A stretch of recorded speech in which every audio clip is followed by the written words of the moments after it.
We're live. We're live. Hey. Hello. Hello, friends.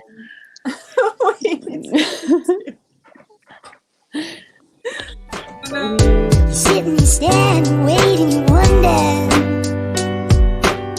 You think maybe it's me and I'm being a fool. You're sitting, standing, waiting, you wonder. You think maybe it's me and I'm being a fool.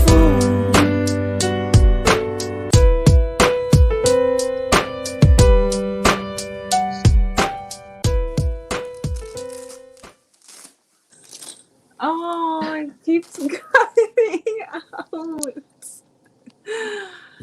That's oh okay. my God. Okay. Hello there. Tansikia, hello, how are you? Happy Monday. Welcome to episode 2 of Here for the Shift. We have had some technical difficulties, so we had to improvise, and we're doing it however it's gonna go today. That's the way it needs to go. So yeah, I apologize. Thank you for waiting. Sisters, thank you for being patient with me.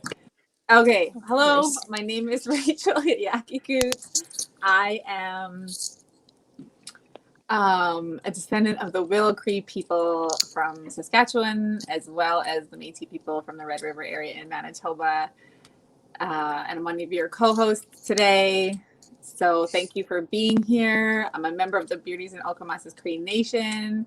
Shout out, Beauties. And yeah, today we are grounding into the earth and talking about healing, and what that is, what it means, why it's important, and sharing our perspectives on that. Beautiful introduction. Summer. Yes, hi, hello, Summer Dawn. Degüeño tribe, also known as Kumeyaay, down here in California, close to Baja. Yeah, and I'm happy to be a part of these beautiful, powerful ladies. And thank you for joining us tonight. Tapi? Hey. Yeah, Happy Kilabug. Hello, my name is Happy Kilabug, and I'm an Inuk woman from here. I'm from Nunavut, but I'm here in Calgary, Alberta, Monkinsis, in the Treaty 7 territory. I can't remember what I was going to say, but I hope everyone is having a good day, and I'm just so that I'm frightened, even though we're a little bit later than expected, but we did say ish in our last podcast, so it's 8:30 ish. It's 8:30 somewhere. Yes. And say. Tansei Nitotamak, Shaylin Macaulay, Nitsiga-san, Niauti, Larange, Saskatchewan, Treaty 6. Hello, everybody. Hello, friends. Tawau, welcome. My name is Shaylin Macaulay. I'm from Lac La Ronge, Saskatchewan. I'm so happy to be here again with these lovely ladies and to bring in the heart. I'm every time I feel like when I'm hopping on podcast, I have good energy. Today just felt kind of like I'm trying to find peace with the healing journey still. And so I'm just going in with joy in my heart and to just find the balance. So I'm excited. Thank you all for tuning in. Nice. Thanks, Shay. So, Tappy, did you want to? Sure. Okay. So today we are going to talk about healing and what that looks like to us, what that feels like to us, what, like, how healing is a part of us, a part of our everyday. And for me personally, I started healing, my healing journey I think about 5 years ago. I went to post-secondary school and I had learned what colonialism had done to me and my family and my body and my children, and that was really hard to like grasp in that moment. And I was like learning about it, but then the work I wanted to do, I wanted to serve my people, and it was very really intense. But I'm really thankful that I got the the teachings when I did, because before that, like I was on this trajectory of the intergenerational cycle of like poverty, of living, not being proud of myself, not having any confidence, not experiencing abusive relationships, not seeing my worth as being or Indigenous woman. Um, so there's a lot of like toxic things that were happening in my life, and then like school happened, and I was like, and then I met like elders, and I met knowledge keepers, and I met other Indigenous people. Um, Aw. Tappy. Can you just tap your mic for a second? I don't know. Haley's saying to tap your mic, and then can you talk in it? Just Hello.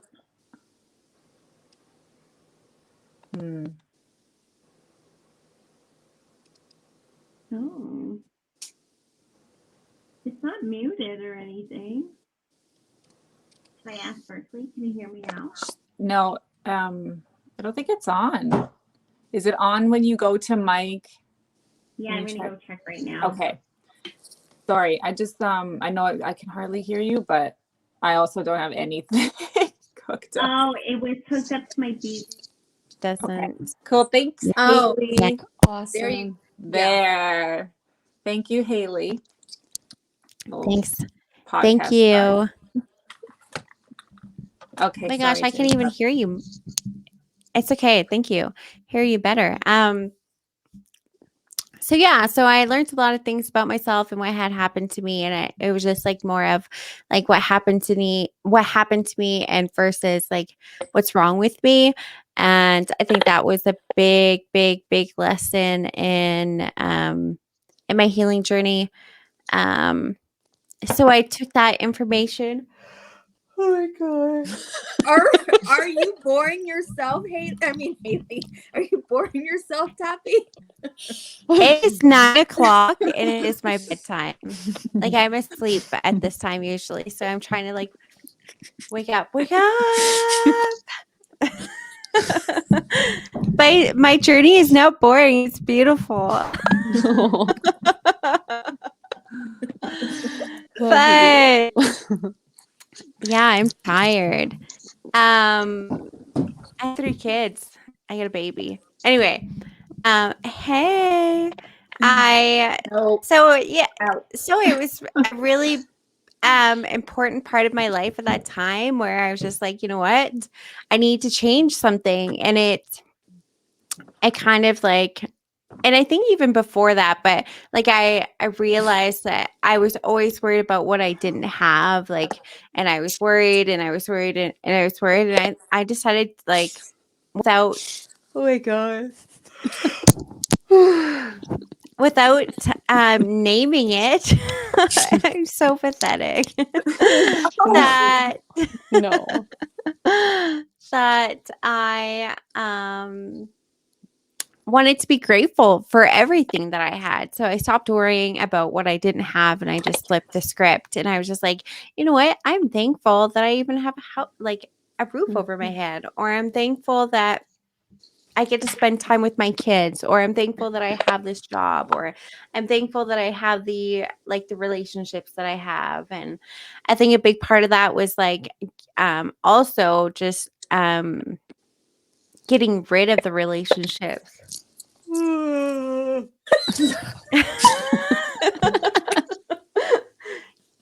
I'm gonna just do this from now on, so nobody has to see me yawn. Get her a bed and just pull up a pillow and I'm too toasty. Maybe I should get uncomfortable for a minute. Wake up. Or jump up and jump down. Yeah. Get up. Get up. yeah, they do chair yoga, you know? This Right. is healing. Right.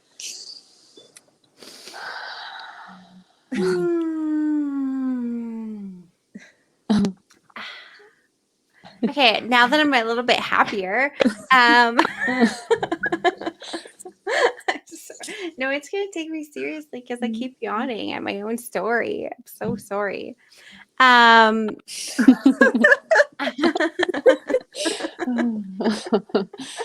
keep it real, people.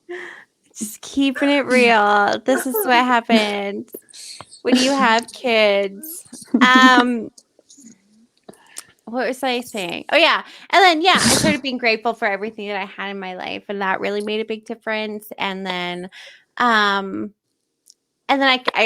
thought I was ready to see a therapist, and I tried, and I went to go interview one, and she was an Indigenous woman, and she was really cool, but it was just like it wasn't a good match for at that time. So I just kind of left it and did a lot of like self-actualization and critical thinking and trying to understand like what my trauma responses were, or how did I react to that, and why did I do that. And I would do a lot of like inner dialogue is really important to me. And then and then I kind of put it on pause for a little while because I really wasn't ready for that commitment. And I kind of met Rachel, and she was just like, you need to deal with your shit. And I'm like, after a brief moment of meeting her, which was very, very helpful, actually. And then she actually helped me with some tapping and stuff like that. And she helped me, and I follow her on Instagram, and I get a lot of guidance from what she shares. And that is really that was really helpful for me too, because it like allowed me to like see boundaries or feel boundaries or put up boundaries, or boundary work was really important for me. And even with just like telling myself that I love myself, and like do those affirmations and stuff like that, it definitely is like, I don't think I Oh my gosh, I'm trying not to look so I don't yawn. I definitely like, I feel like I'm way better right now in this moment than I have been in a long time. And because 2020 really kicked my butt with postpartum depression, and I really had to address a lot of my like my childhood trauma and stuff like that to create peace within me. And I went to a therapist, and I went to like a body talk practitioner. I went to see like an elder. I did some ceremony, and I just like really prayed really hard, and I was like, please, can I be healed now? Because it was like I was tortured inside my own brain, and that's really hard. But I feel much, much better right now, and I feel like I have all the tools and resources to get me to another day. I really don't think that I am healed yet, per se, I guess. Like, I don't think it's linear. Like, I can't just tick boxes and be like, oh, I did this, now I'm healed, or I did this and I'm healed. But I did all of that work, and then I realized that I wanted a face tattoo, and it's Kakanit. And that's like traditional face tattoos that Inuit women would get. And it was like, it was because of colonization, it just wasn't allowed anymore in our communities, and it like became lost, and it actually skipped 3 generations in my family. And I knew I knew someday that I would get it, but like it's been about 4 weeks. I think I got it in the end of January, and right around the same time I was just like, you know what? I think I'm ready for this. So I knew that I was like almost towards my like the end of my that healing journey anyway. So it felt yeah. So I feel pretty good right now, but I know that it's just right now it's kind of temporary and I'll have to go through some more stuff, but that it is what it is and that's okay. Yeah, I Like think it's all part of the process, right? mhm. Yeah. Mhm. Mhm. Yeah. So thanks for holding space for me guys to let me talk a little bit and yawn, but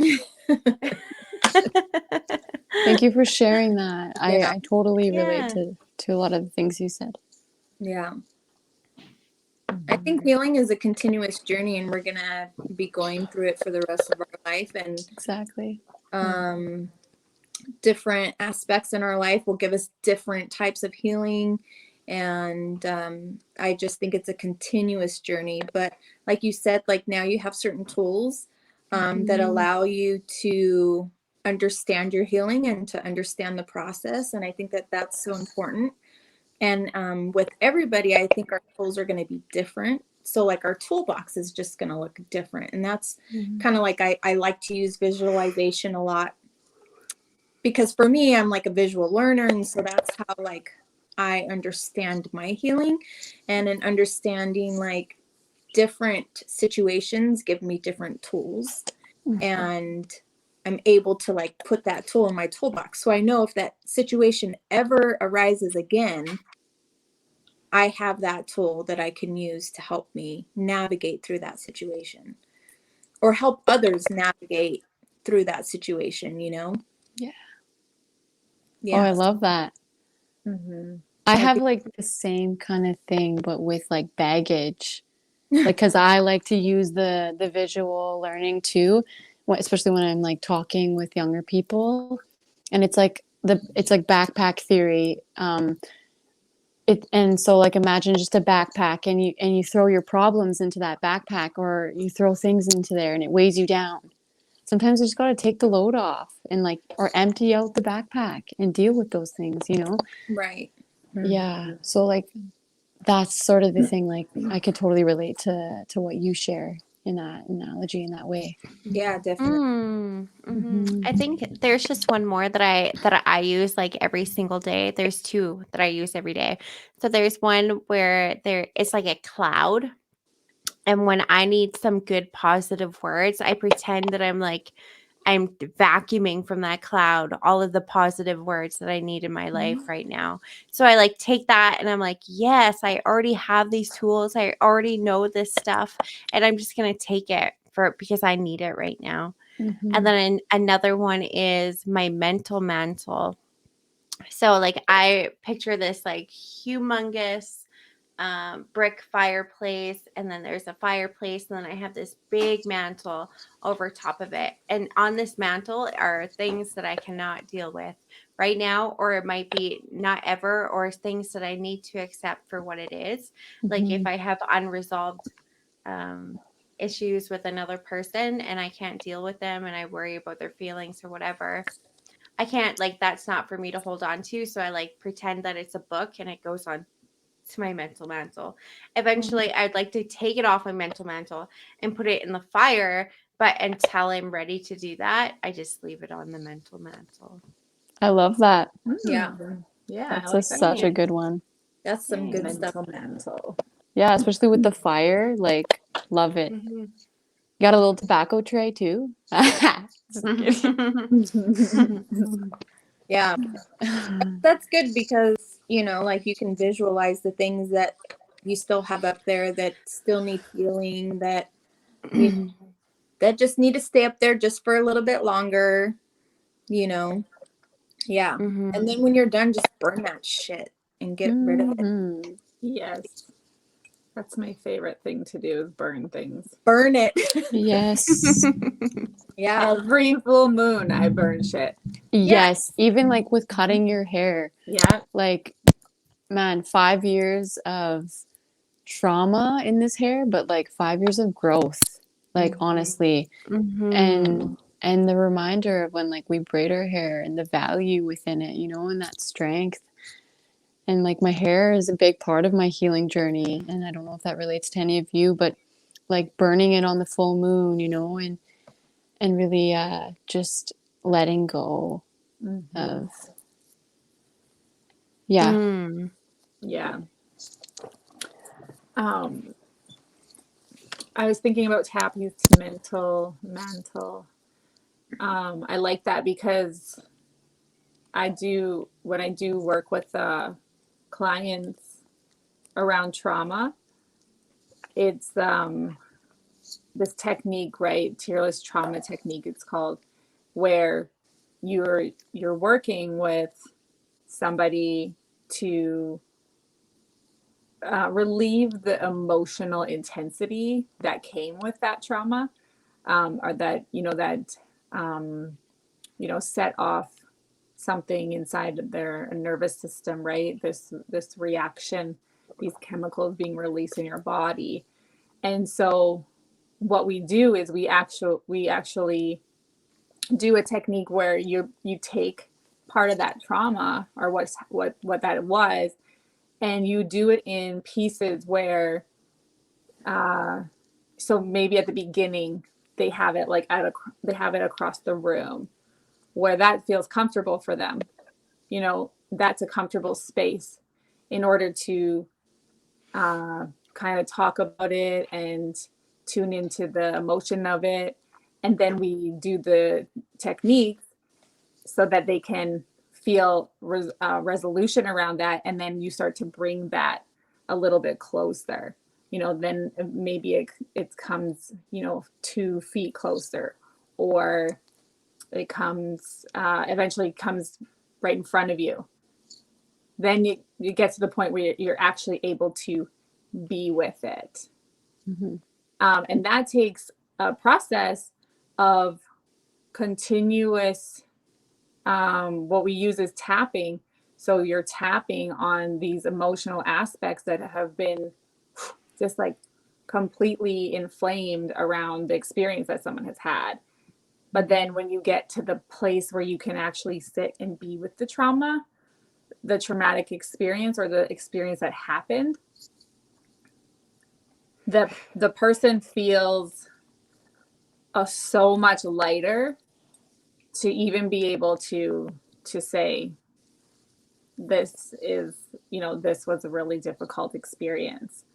So it's kind of similar to the mental mantle, where you're like taking it, a bit of it here and bringing it closer to you, or bringing it to a space within yourself that feels comfortable. But it's really important to not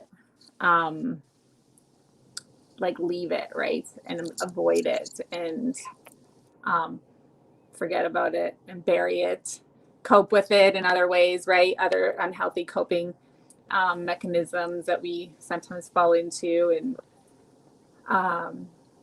so yeah, I was just thinking about that because I do a lot of tapping on my own, for my own balance, mental, emotional, spiritual, and physical balance, because it works. It's one of the most effective techniques that is used for PTSD and trauma and distress of all kinds.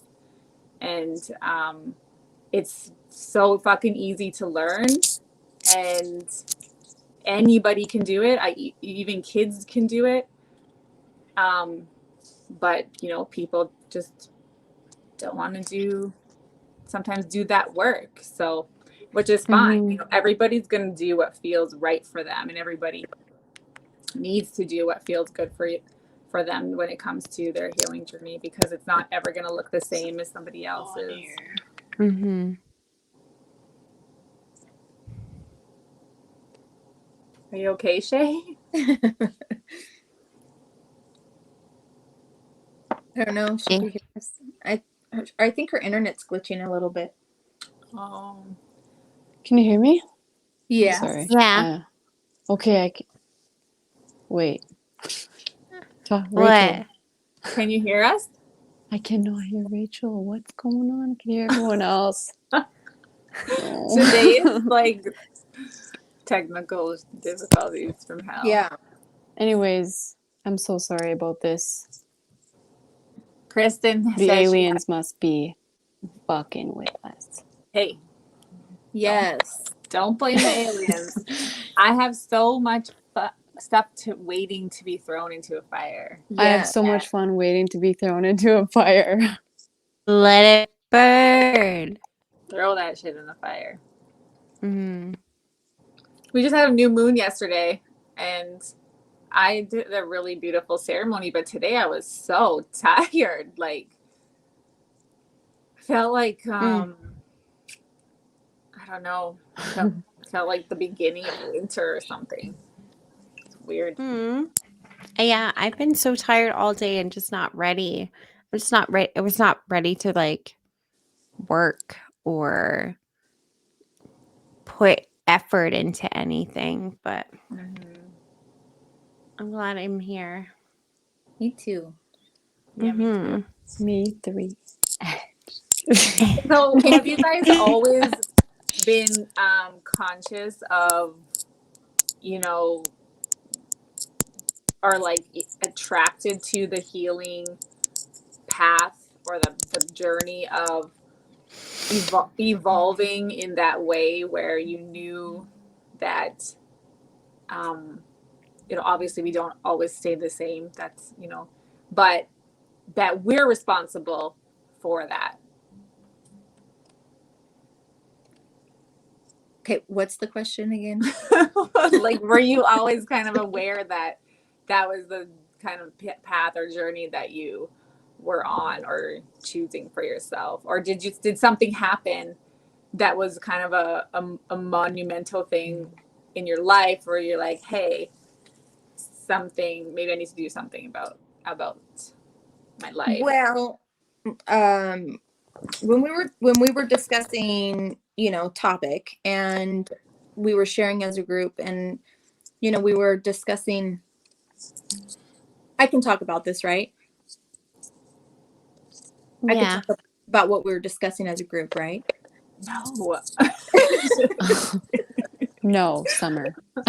Just kidding. What happens in the club's days in the club or whatever? Damn it. Fight Club. Okay, so no, but so this, based on my personal experience, so I can't relate my healing journey based on me being in some awful place and realizing that, oh my God, how did I get here? Like, something's not right in my life. I need to heal. A lot of my healing, I feel like, has come through others' experiences around me, which has allowed me to experience terrible things through them, which provided me that experience, but not directly, but indirectly through them, if that makes any sense. And so in that experience with other people, allowed me to not have to experience that directly, but heal through their experience, and at the same time help them heal, and then same time, I allowed myself to heal through their experience. And I know that kind of sounds weird, but at the same time, like, I didn't have to learn that life lesson.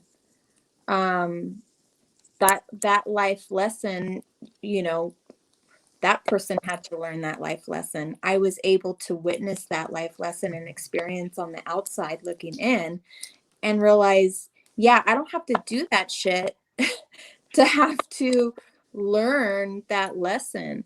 And I'm not saying that I didn't have to learn life lessons. Like, I've learned some things, but not in a traumatic way where I've been like, oh my God, I need to heal from this.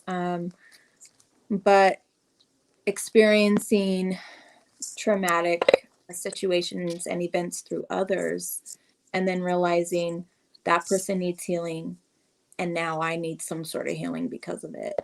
And I think that stems from me being the oldest of 3, and then having a young mom and having a young dad and learning life lessons through them and growing with them, and kind of that process. So, I'm grateful for all of the experiences. I'm grateful for all the lessons learned. And I have a lot of tools in my toolbox that has provided me help throughout my life, and not in so much experiencing, like I said, my own life lessons, but learning through them. Mm. Yeah. So, but yeah, like, I guess to answer your question directly, I feel like I've always been on that healing journey, that healing path. And then I've always taken like responsibility and been like, yeah, like, I'm not going to put that on somebody else. I'm not going to say, that's not my shit, or, whatever. Like, I've always taken responsibility and been like, yeah, I need to do the work. Mm. And I feel like that's important because taking ownership, taking responsibility, and putting in the work, like, that is important through any healing process. Right. Mm. Sounds like not weird, but wise. When you're explaining that you were learning through other people's experiences, that to me feels like wisdom. Not having to directly experience something, in a heavy way to learn something. So having a lot of awareness, being really conscious, choosing, right? And knowing that you don't necessarily have to experience that for yourself. Right. Yeah. Yeah. Yeah. And I did that very young, yeah, I remember doing that very young. And go ahead. What did you do very young? I still can't hear Rachel. It sucks. No. She's trying to You're reach. so quiet. You're really quiet. Really? Well, I'm not. like almost at zero quiet. Like, I don't know. Sorry, guys. I don't know, and I'm so sorry. What I've had to learn. I feel like I had to learn certain lessons through others very young, which kind of set me on the path of that motion, where I was like, I'm not going to do that. I'm not going to do that. I'm definitely not going to do that. So I was witnessing these things that, as a young child, that I knew were not right, or I knew that were wrong. I knew that they didn't have a good outcome. I knew that, and so I picked up on that at a young age, which allowed me to figure shit out quick. Like, I don't have to experience those things to realize that those things are bad, because I witnessed other people doing them and figured out what the outcome was, and that it wasn't good. Right. So that's like, I think, and that's what kind of set me on the path of my healing, is that,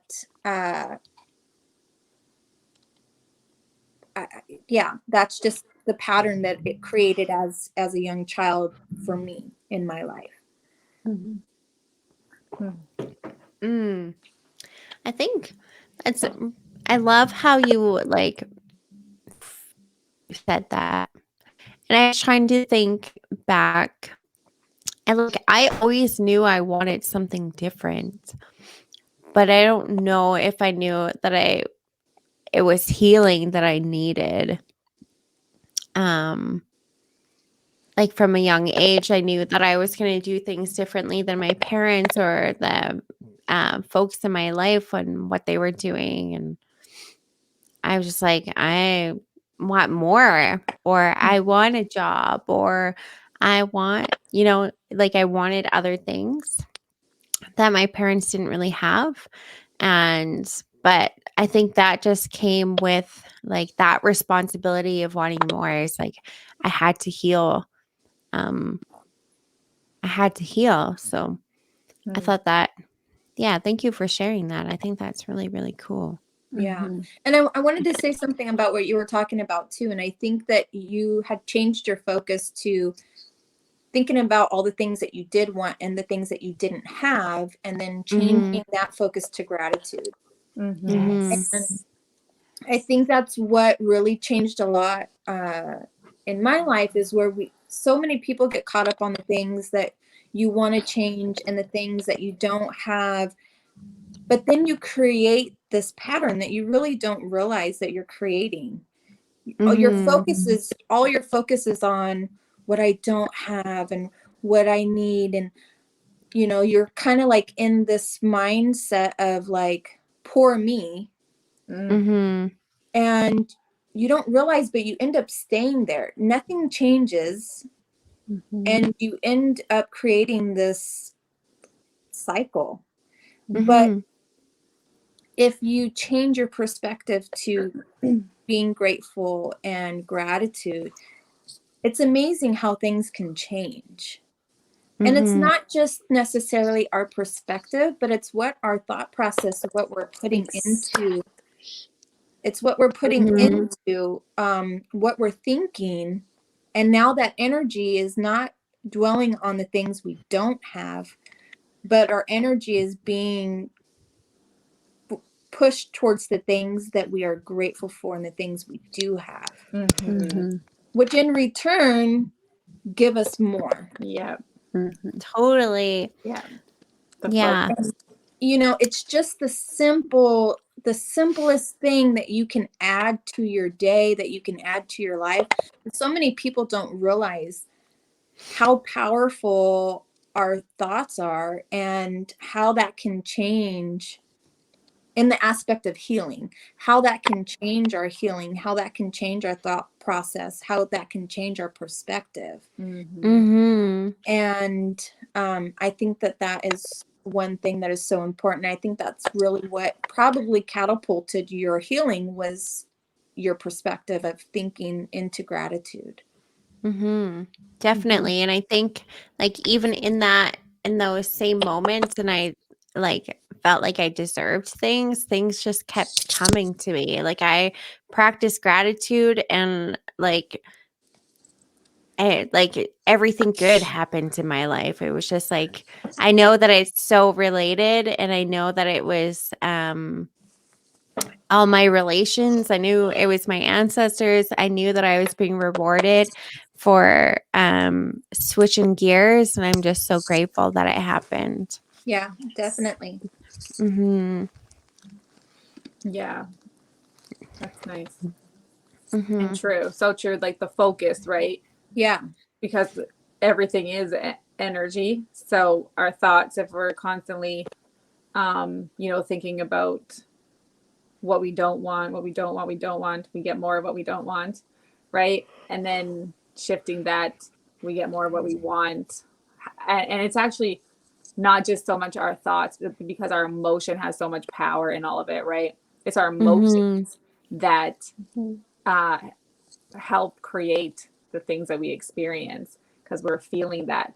So you want to actually feel the way that you would feel if you were to have what you want or experience what you want, right? You Mm-hmm. want to feel that right now in the now moment, instead of I'm going to feel this way when I have this, Yeah. or when I have that, or I'm going to feel better when I go and do this and when I go and do Mm-hmm. that.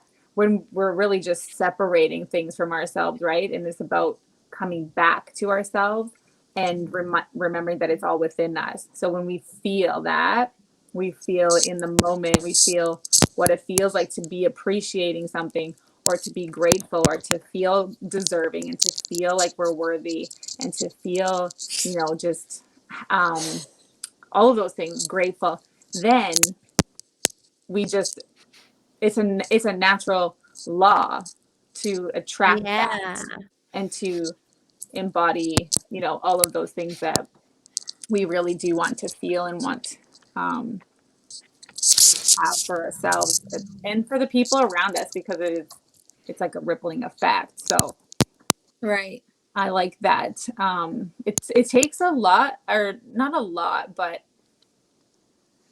it can take a while for people to shift gears in that way, right? To come out of that programming or conditioning, especially if it's really deep, when you feel like you're not worthy, or you know, you can't, you know, experience something different than what your circumstances might have been. And so, Mm-hmm. you know, have you ever heard of it's like there's different piles of shit. We'll just use different piles of shit like all over the ground. We'll just say ground, but and you can use that as, you know, maybe an old relationship, or you know, being into partying, or doing, you know, coping with drugs and alcohol, or another really unhealthy relationship, and then just these little piles of shit everywhere, right? And as soon as we do a little bit of uh, work on ourselves, and we gain this, like, you know, momentum and this love for ourselves for some reason, and we're starting to move in a different way where there's not all these piles of shit anymore, but we're like, we can experience something new, and it's really beautiful, and it's really joyful and exciting. And but then we're like, wait, let me just go back and smell that pile of shit again. You know, like, let me just go back and see how shitty it smells. And then we go back to like the old shitty relationship where we feel a certain way because it feels familiar to us, instead of going to something that feels really good, and feels like how we should really you know, be reflective in what we're choosing, because we deserve that, right? Everybody has that birthright to really just really experience anything that you want to in your life.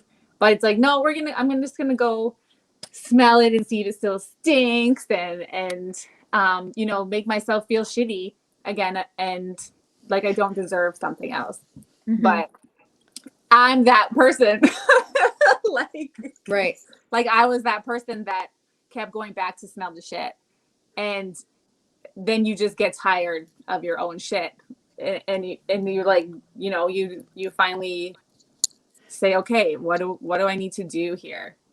Like, because this isn't working anymore, so I'm willing to try something to experience something else, because that, I'm done with it, I'm over it, it's time to move on. I want something more for myself. I don't want to feel depressed and anxious, and you know, stuck in unhealthy relationships, and you know, just stuck in the past, where you know, a lot of like play the role of the victim a lot. Like, you have no power, no sense of, you know, self and self-love and all of that. So I just think that it can take a little bit sometimes for us for that to click. And again, there's no judgment in that, right? It's just really about being compassionate with yourself, and Mm-hmm. compassionate with other people that might kind of be like in those cycles, right? I have a hard time with that sometimes, because I'm like, what the F, right? Like, I want that person to, like you're saying, you know, realize your worth, right? And you've created this pattern. It's almost like a muscle memory thing, like, because even though you know it's bad, it's maybe a little bit comforting because you're familiar with it, right? Mm-hmm. And so because I have a couple people in my life that do the same thing, and I'm like, why? But I have to remember that that's their healing process, that that's their journey, that they have to learn, that lesson, even though they're continuing to go back and smell the shit, Mm-hmm. but I just have to kind of relate it to like, it's that negative muscle memory, where you're like, because I think to myself, like, why do you keep going back? Doesn't make any sense to me. Like, that it's bad, you're gonna it's gonna hurt, but it's that negative muscle memory that hasn't been healed yet completely, Mm-hmm. and you still, you so you still keep going back. Yeah, it's like the unconscious isn't conscious yet. Right. So, but it can take, for some reason, it takes people more than one time, 2 times, 3 times, 4 times for that to become conscious, right? Because if you're repeating something, you're still learning a little bit each time, Right. but it might not be, it might just take that one little, like that one thing that's like, and then there's a light that's like, holy shit, what am I doing? Right. Mm-hmm. Can I choose something different? Yeah. Yeah, and I get that, the unconscious, um you're living from an unconscious place, right? And a lot of people are, like, majority of the people are so, like, and Yeah. that's our subconscious mind, right?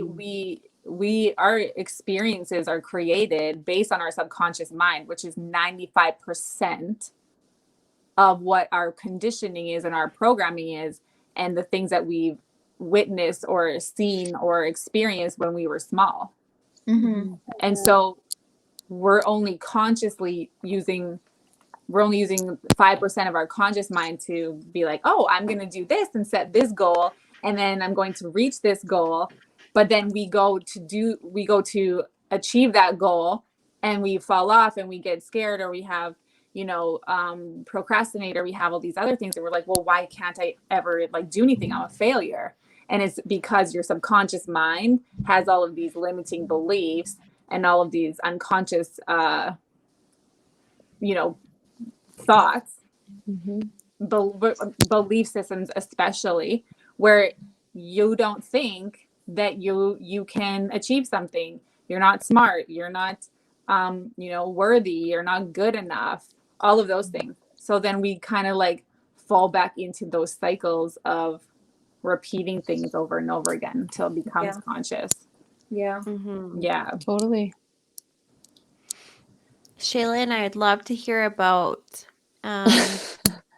your healing journey.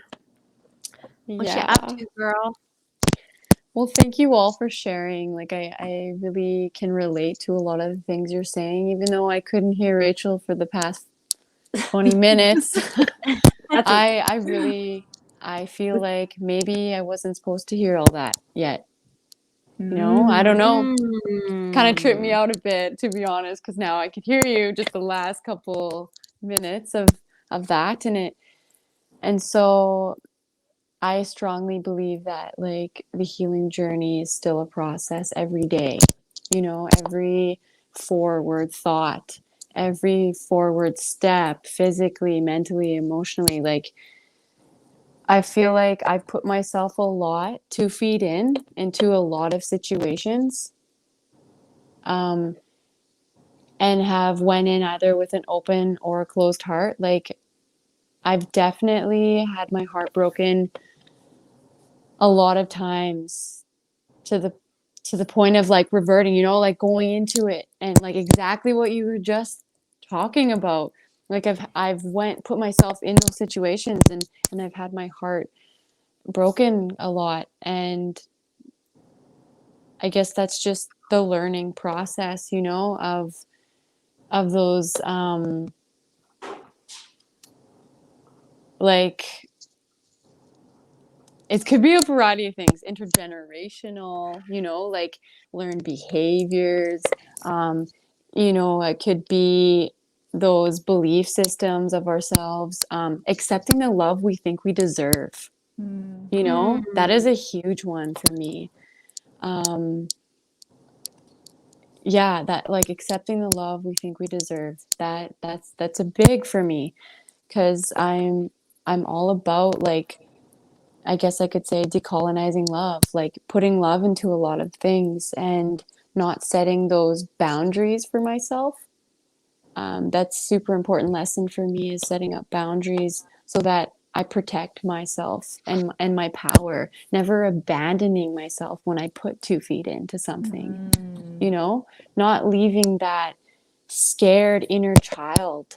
You know, like we all have that little girl within us. Everyone has that inner child, and we have to heal them, you know, before we can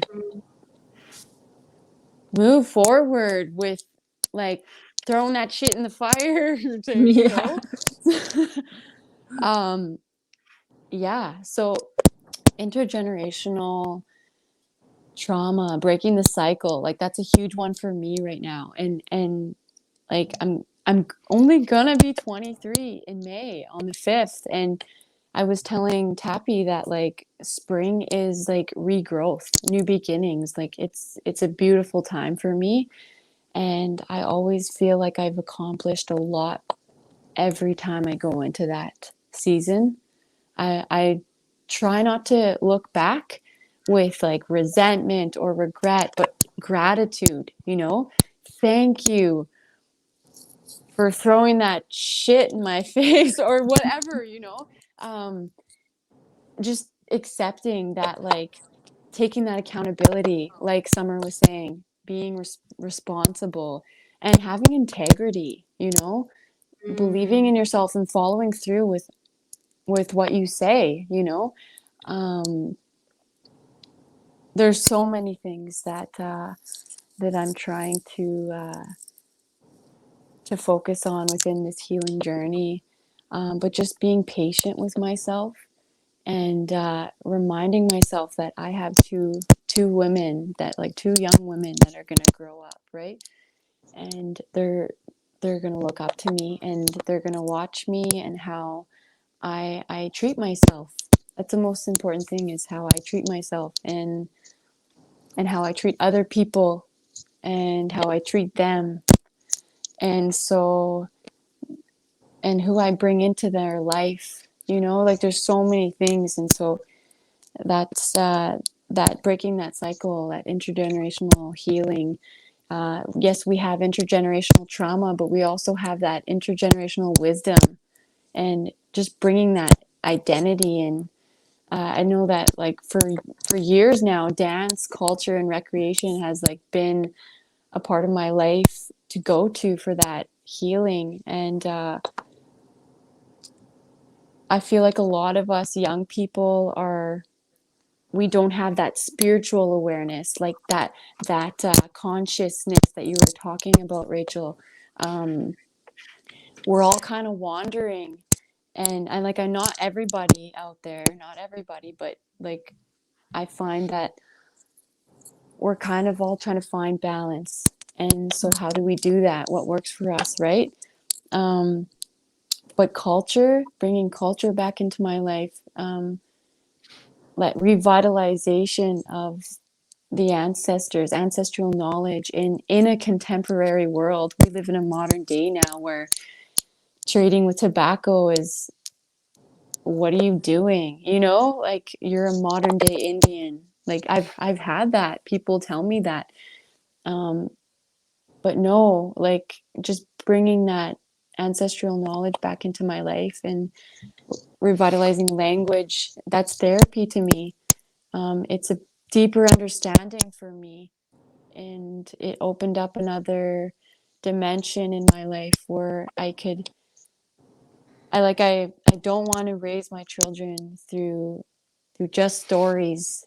You know, I want them to live those stories and to like have that within them, and to let them know that they always have that solid like their ancestors behind them. And so the culture has really had a big impact in my life. And um expressing gratitude, like every day, 3 things. I'll try for 3 things around the dinner table, and my daughter is always like, "You go first,"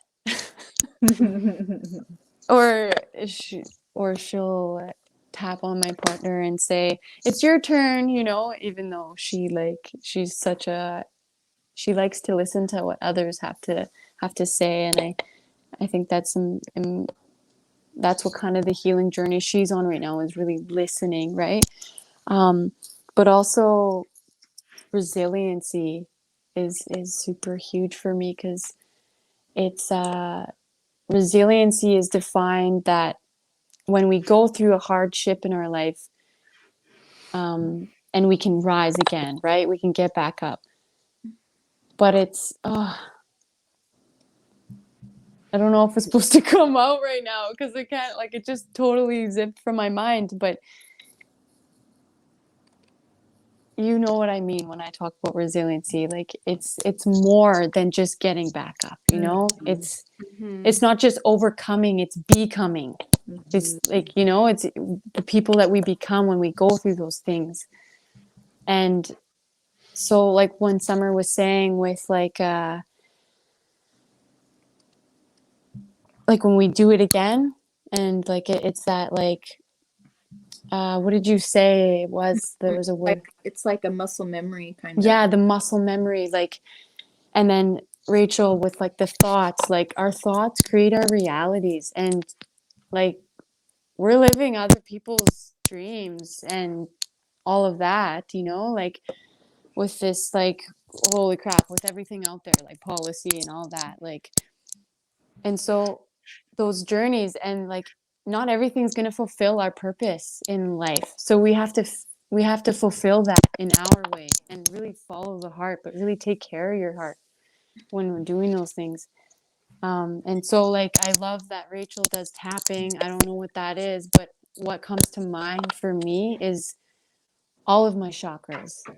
Like sometimes I'll just find myself just going like this, and like, and touching myself in certain areas. I know that when I can't speak sometimes and I feel like I'm living in fear, I'll tap my throat chakra, or I'll hum to myself and rub my heart and tickle myself a little bit, you know, here and there. Yeah. I'm just kidding. No, but I'm just kidding. But yeah, you know.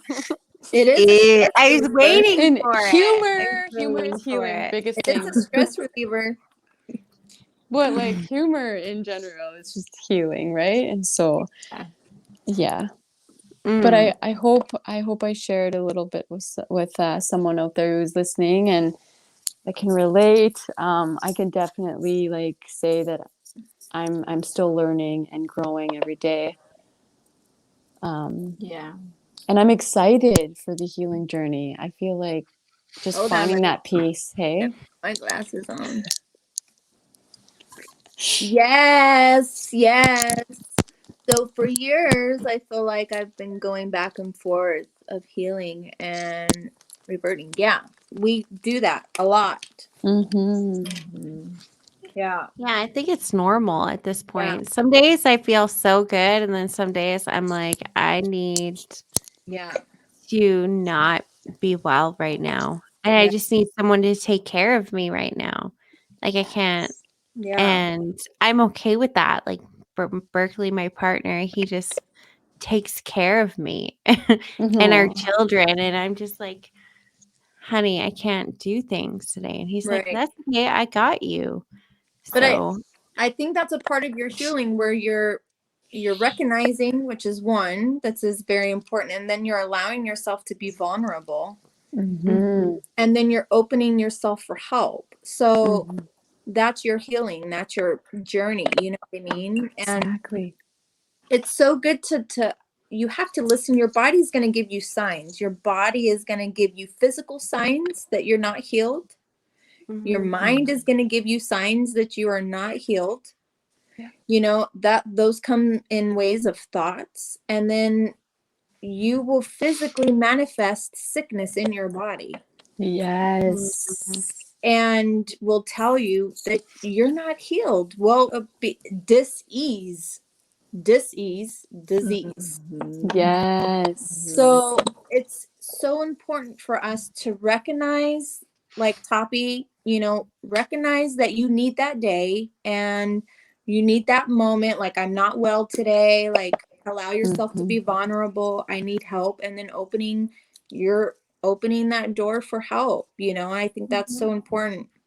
And then for us to realize healing comes in so many different forms, mentally, physically, emotionally, spiritually. All we have healing through all of these ways, you know, and they might not all come at once. And actually, I've never had them all come at once, but you will have healing mentally, physically, emotionally, spiritually, and they're all going to come in different forms. But to understand that all of those things need healing, all of them. Yeah. I was talking about this the other day because I fell into a lot of patterns of fixing myself, like needing to fix myself to be enough. Oh, I'll do this, and then my partner will love me more. I'll go get help, and then I'll be good enough for my partner, and he'll treat me better, or she'll treat me better. Or I'll do this and I'll go to therapy because I'm fucked up, because I came from a fucked up life and a fucked up childhood. And so if I go get help and I fix myself, then I won't be bringing all that to my relationship, and my relationship will be better and they'll treat me better. But it didn't really work that way.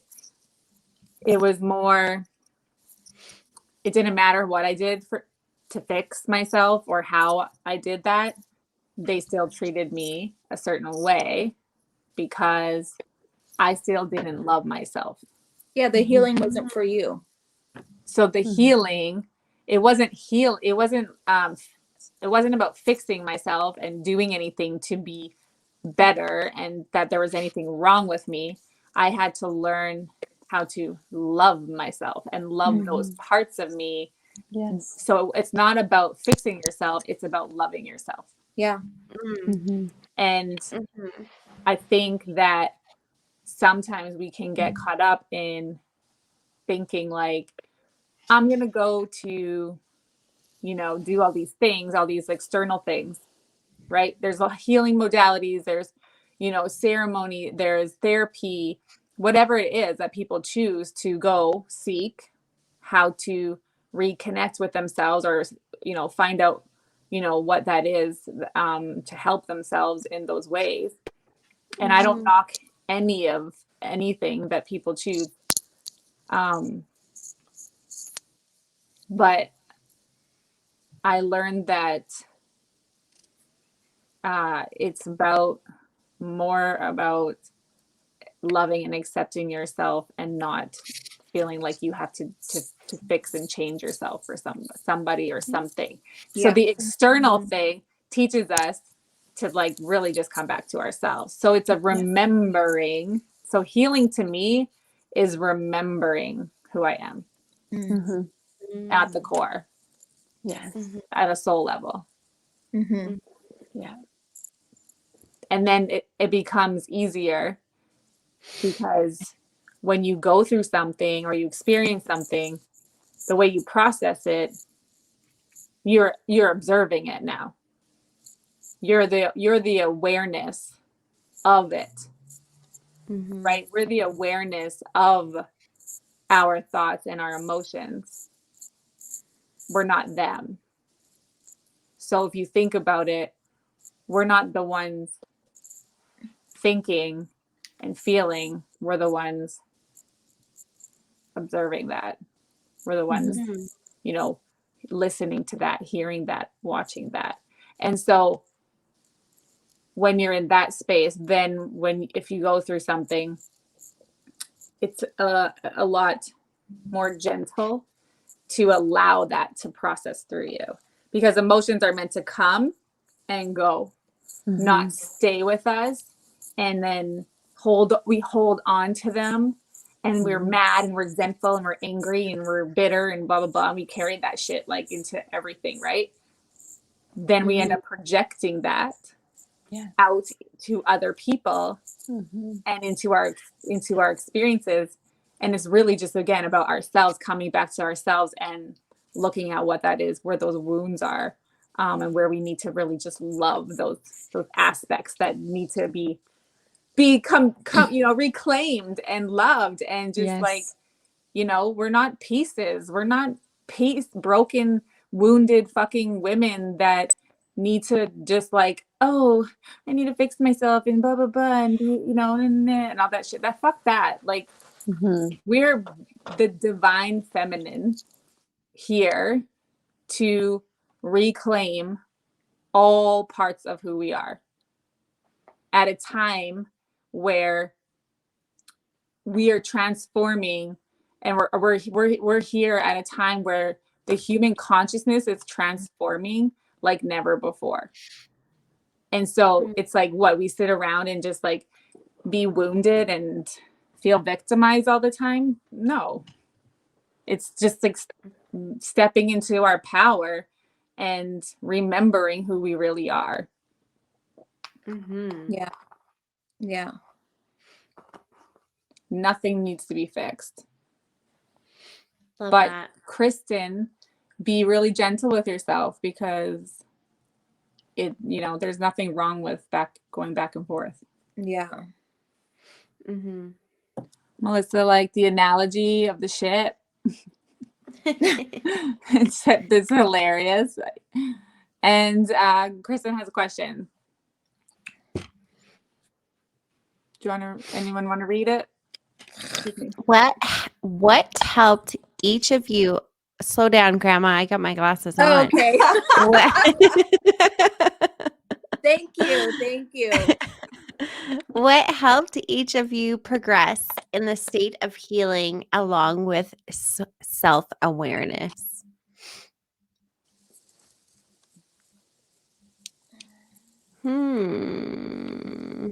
I'll go first. So progress in the state of healing. Well, I think understanding and realizing what you want to heal first, along with self-awareness. Well, I think through healing, there's a lot of self-discovery, and you're kind of forced within that. You start peeling back layers, and you start realizing a lot of things about yourself. Your inner strength. I found out what I was about. My inner strength, where that comes from, what it means to me. And so, yeah, I think first recognizing where you want to heal, where you want your healing to be in your life, and then where it needs to come from. And for me, where it needed to come from was within myself. And then that was through my self-awareness, was through my own discovery, my inner strength. And that came from a lot of like digging deep mentally, and emotionally, a lot of realizations, and then just realizing like Rachel was saying, like, we're the divine feminine, like realizing that you have the full capacity and capability of doing anything you want to do, Mhm. whatever the fuck you want to do it. Yes. Yeah. You just have to be willing to put in the effort and to put in the work to achieve these things. That understanding that you are putting in you're empowering yourself in every way and aspect of your life to overcome fear, to overcome any trials or triumph. Like, you have the full capacity and capability to be whatever, to do whatever, to overcome whatever, just understanding that power comes from within. And I think when you really start to grasp that we all have that capability, like, then you'll start realizing nothing will start to phase you. Unbothered. Unbothered. Like, what?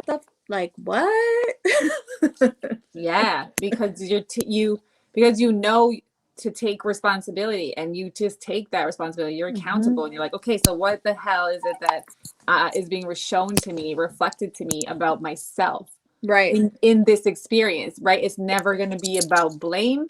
It's never going to be about another person and what they're doing.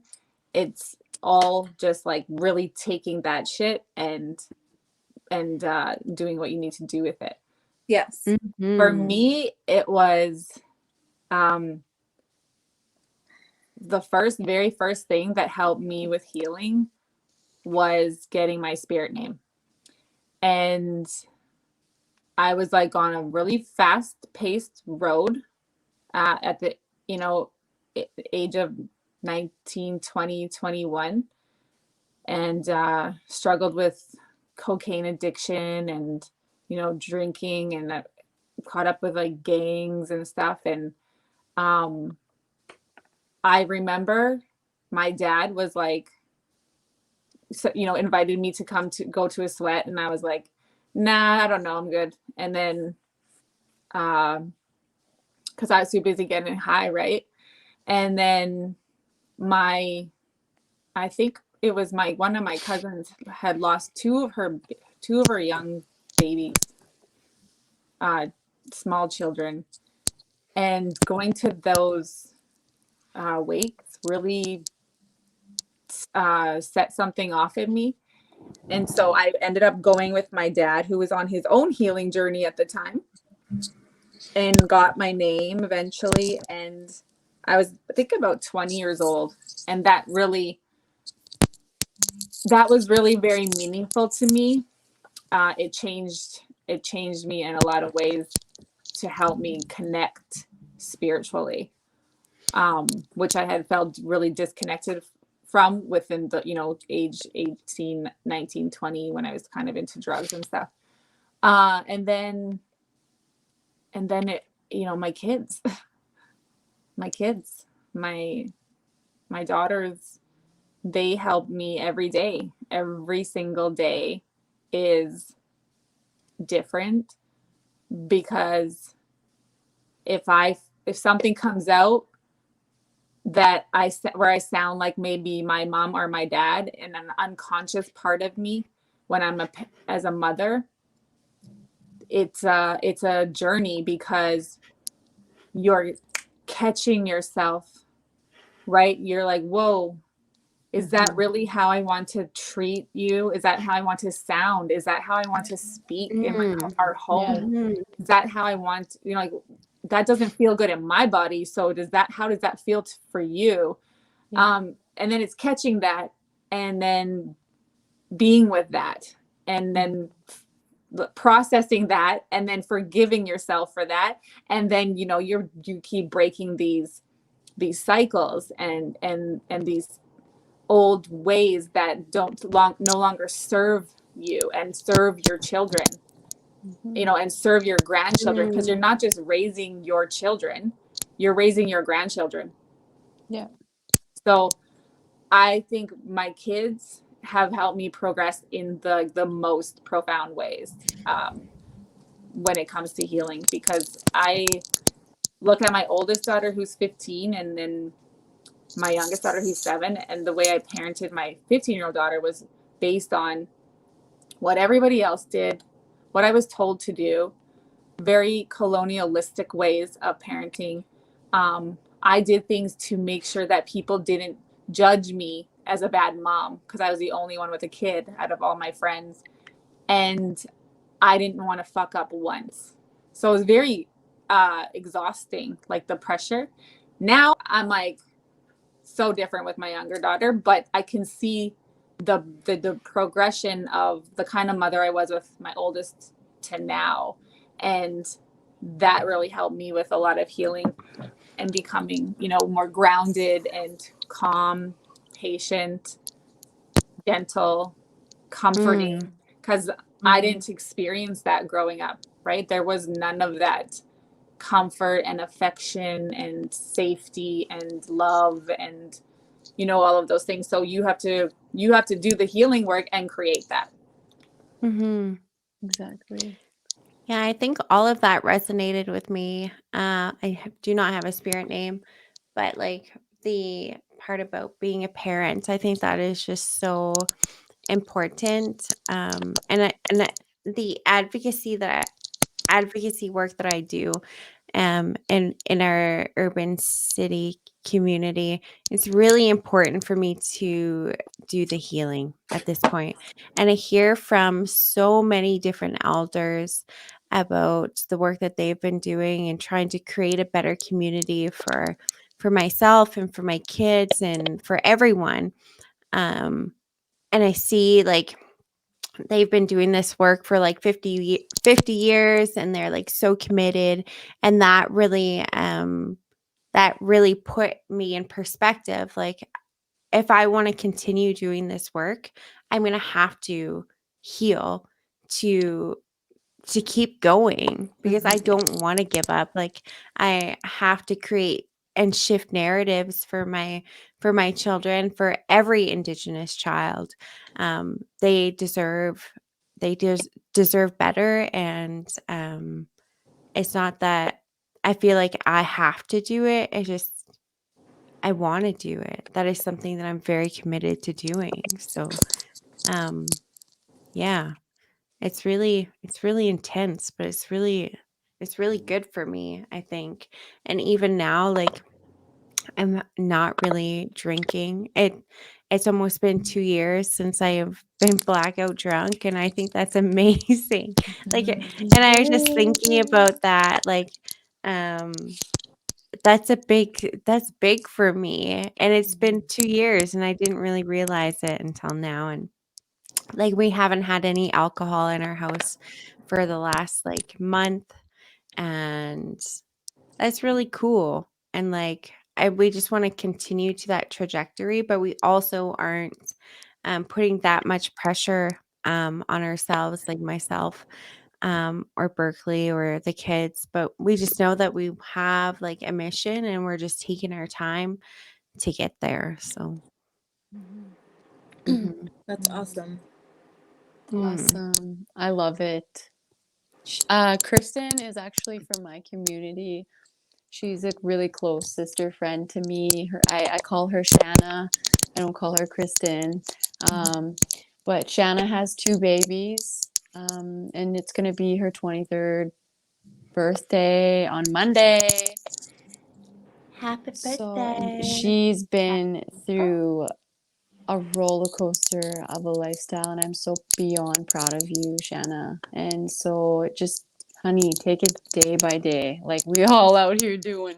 Like honestly, and sometimes you gotta eat the shit to get the silver plate. Like Mhm. even though, like honestly, like just where we are from, Shanna and I,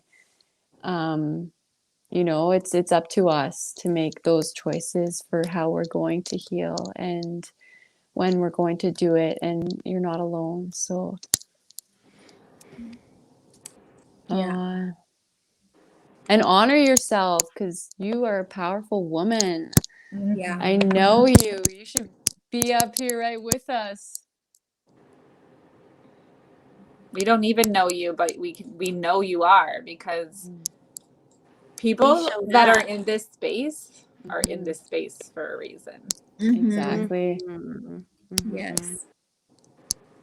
And we all have different, like, we have different ways of how we deal with things, how we heal, right? And that can help someone else. Maybe not, someone's not doing that way, and when we share those ways, it creates that ripple effect and that good energy.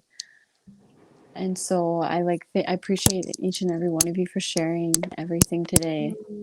Mhm. Yes. What are your go-to daily like ritual, or well, not ritual, that's a different show, rituals, but like what is your go-to daily technique or way to stay grounded and connected to yourself, and if you do, something does happen and you do feel kind of like off kilter, to get yourself back into that centered space? Mm. I'll go I first. really, Or yeah. you go first. Go ahead. I was just gonna say really quickly, like I love doing affirmations.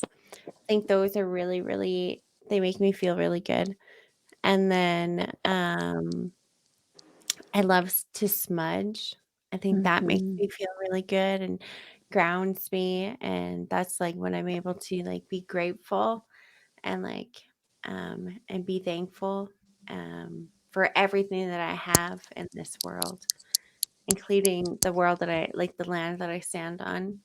And then the one thing that I've been doing a lot lately after yoga and their shavasana, I can't say the word very well, but like that's when like the moments of stillness and meditation, because I can't like do a blank slate, but like that's in that moment, I like tried to describe all the things about me that I love.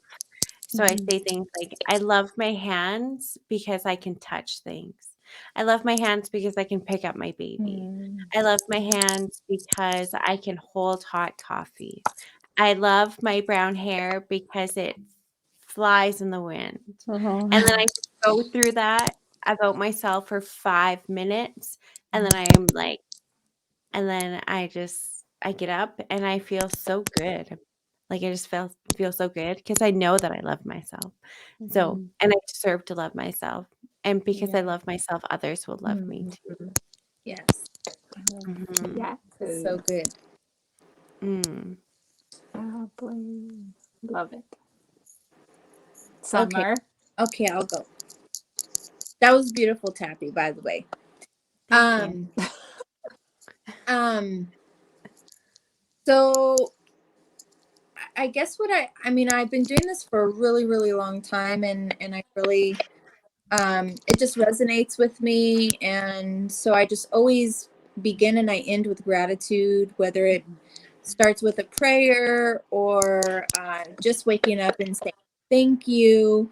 I just feel like that is my way of just giving back, but also receiving and continuously being grounded.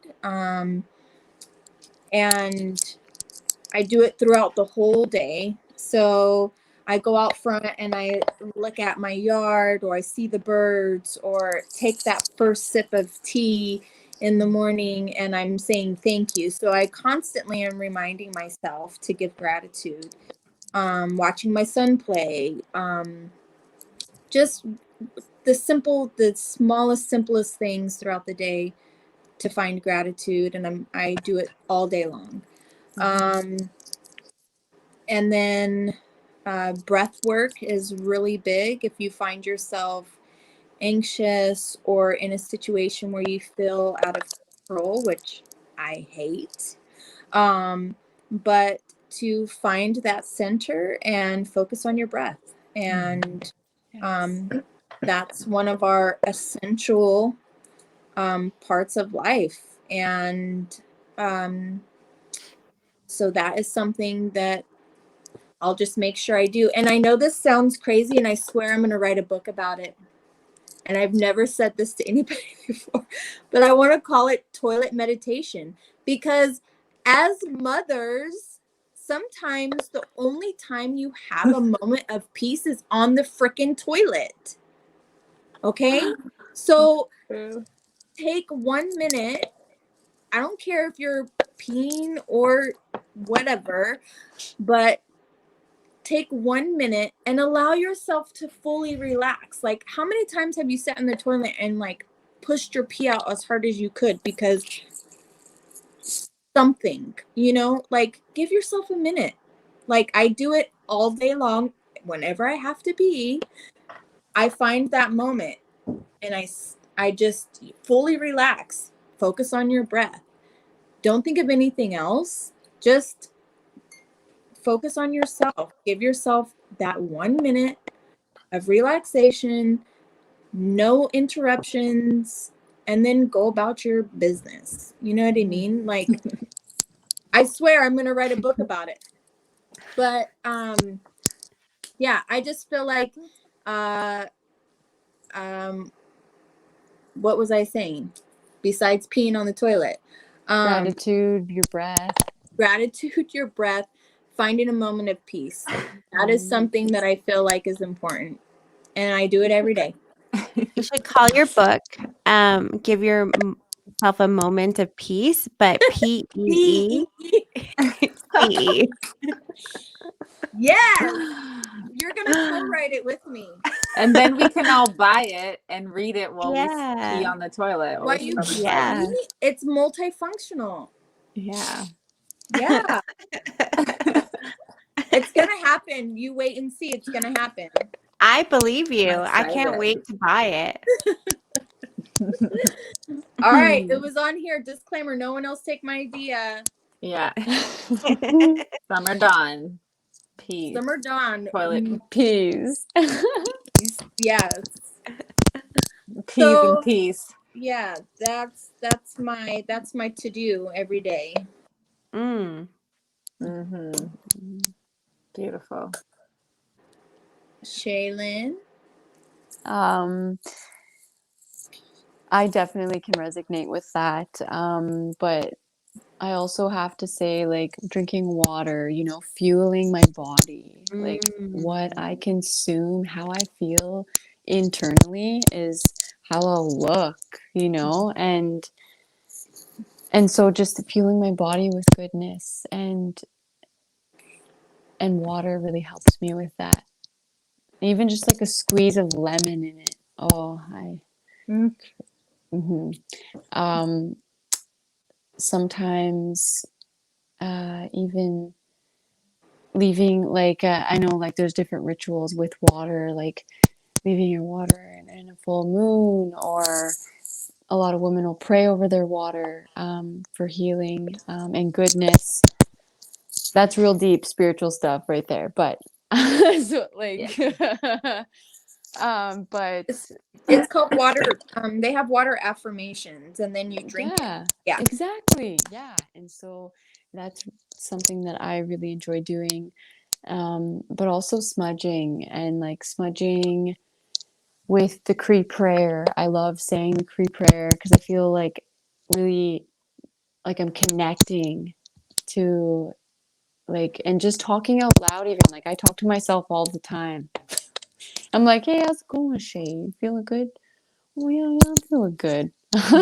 Or maybe no, I feel shitty right now. Maybe I need to take a deep breath, or really positive self-talk. So fueling my body with goodness, orally with like water and food, but also fueling my body with good thoughts is really important for me, and prayer.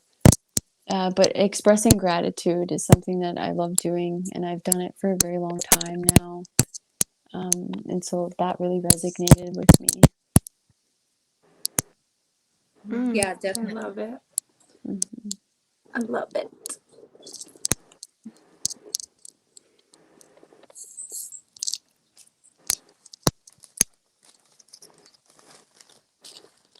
Kristen says, all of you are super amazing and inspirational. Been a crazy week, and I was so looking forward to this podcast. I'm so happy thank you you, remember. Kristen. She's so Thank you, awesome. thank you. And then she said, "Oh my God, yes, poop." And she'd read your book, Summer. Yes. Have a buyer.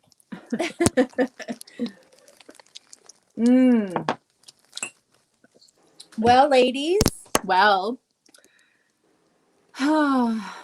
This is the end. yeah. You think we should let Tappy go to bed now? Yeah. Tappy, I'm tapping too. I am I'm done. like my bedtime alarm is already on. Like my phone is shut off. I love it. It's bedtime. Yeah, I'm going to go put my daughter to bed. I let her stay up a little bit later today. So thank you all for sharing so openly today about your healing journeys. Thank you to everyone who tuned in and listened and showed up today in this space. I hope that you found something for yourself, and maybe you were here for the shift. Yes. Yes. Yeah. Anybody else want to say anything before we sign off? Just thank you. I appreciate the space. I appreciate the space with y'all. And I can't wait to see you next week. Yes. Oh, so next week I may or may not look like a human. I don't know. I'm having surgery on Friday, so just bear with me. Like, this is totally, I'm catfishing you guys right now. This is catfishing. So, you might see the real me next Monday. She looks the same. I don't. So if I come on next Monday and you're like, who the fuck is that under Summer Foster's name? Summer Dawn, who is that? It's me. Just so you know. Just saying. Okay. But thank you guys. Thank you for joining us. I just want everyone to understand that your healing journey is going to look different. Don't compare yourself with others. Enjoy the journey. Understand that it is a process. Be gentle with yourself. Your mental, your spiritual, your physical, emotional healing is going to look different. And just find what resonates with you. Yes. Beautiful. I love you all. Love you guys. Love you guys so much. Yes. So Thanks much love. for So being much so love. much love. Look. Yes. Yes. I'm here for the shift. Yes. So we will see you.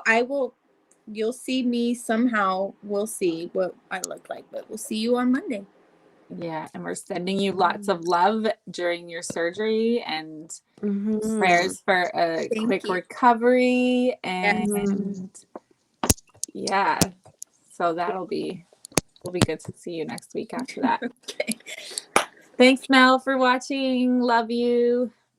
Yes, love you guys. And tune in next week for episode 3 for Here Shift, where we're talking about shifting narratives. Yes.